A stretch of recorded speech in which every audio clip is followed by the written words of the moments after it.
Hi hello welcome to NIN media. అమెరికాలో ఉన్నత విద్యాభ్యాసం చేసుకునే భారతీయ విద్యార్థుల భవిష్యత్తు ఇప్పుడు అనిశ్చితిలోకి వెళ్ళింది.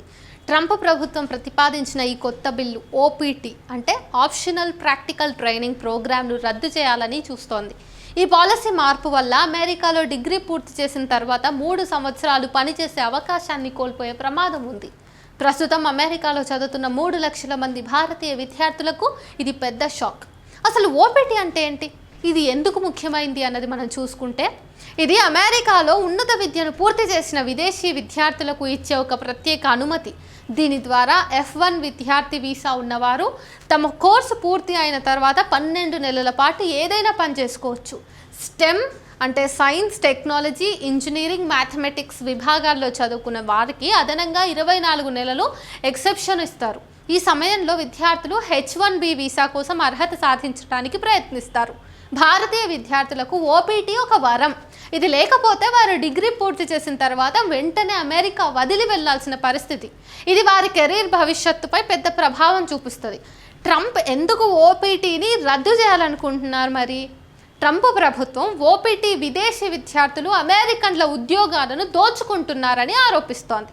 కానీ నిజానికి స్టెమ్ అంటే మనం ఇందాక చెప్పుకున్నట్టు స్టెమ్ రంగాల్లో అమెరికాలో నైపుణ్యం కలిగిన శ్రామికుల లోటు చాలా ఉంది. భారతీయులు మాత్రమే H1B వీసాల్లో 70% కంటే ఎక్కువ మంది ఉన్నారు. సిలికాన్ వ్యాలీలో అనేక టెక్ కంపెనీలు భారతీయ ప్రతిభపై ఆధారపడి ఉన్నాయి.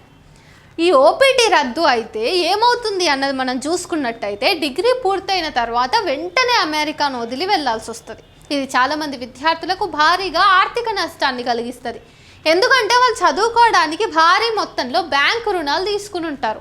అమెరికా యూనివర్సిటీలకు కూడా నష్టమే జరుగుతుంది. ఇది అమెరికా విశ్వవిద్యాలయాలు సుమారు $9 బిలియన్ విదేశీ విద్యార్థుల ఫీజుల మీద ఆధారపడి నడుస్తున్నాయి. ఇప్పటికిప్పుడు ఓపీటీ రద్దయితే భారతీయ విద్యార్థులు కెనడా, ఆస్ట్రేలియా వంటి దేశాలకు వెళ్ళే అవకాశం ఉంది. అలాగే ఈ చర్య అమెరికా టెక్ పరిశ్రమకు కూడా పెద్ద షాకే. మన ఓపీటీ హోల్డర్లు టెక్నాలజీ రంగంలో కీలక పాత్ర పోషిస్తున్నారు. వారు లేకపోతే అక్కడ ఇన్నోవేషన్ నెమ్మదిస్తుంది. ఇప్పుడు మనం విద్యార్థులు ఏం చేయాలి? మరి ఈ బిల్లు ఇంకా ఆమోదం పొందలేదు. ట్రంప్ ఒక్కొక్క విషయంలో వేగంగా నిర్ణయాలు తీసుకుంటున్నాడు. ఎందుకైనా మంచిది, విద్యార్థులు ముందుగానే ప్రణాళికలు రూపొందించుకోవాలి, ధైర్యంగా ఉండాలి, రానున్న పరిస్థితులను ముందుగా అంచనా వేసుకోవాలి.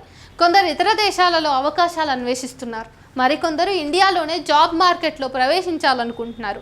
అమెరికా మొదటి నుంచి ప్రతిభను ఆదరించే దేశంగా పేరు పొందింది. కానీ ఇప్పుడు ట్రంప్ పాలనలో తలుపులు మూసుకుంటోంది. ఓటీపీ రద్దు భారతీయ విద్యార్థులకు మాత్రమే కాదు, అమెరికా ఎకానమీకి కూడా నష్టం కలిగిస్తుంది. ఈ నిర్ణయం వల్ల ప్రపంచంలోనే టాలెంట్ మైగ్రేషన్ పట్టాలు తప్పే ప్రమాదం ఉంది. ట్రంప్కు హితవు చెప్పే వాళ్ళు లేరు, చెప్పినా వినిపించుకొని మొండి ఘటమైన. కాబట్టి మన విద్యార్థులు బెంబేలు పడకుండా ఇప్పుడు రానున్న పరిణామాలు అంచనా వేసి జాగ్రత్తగా ముందుకు సాగాల్సిన సమయం ఇది.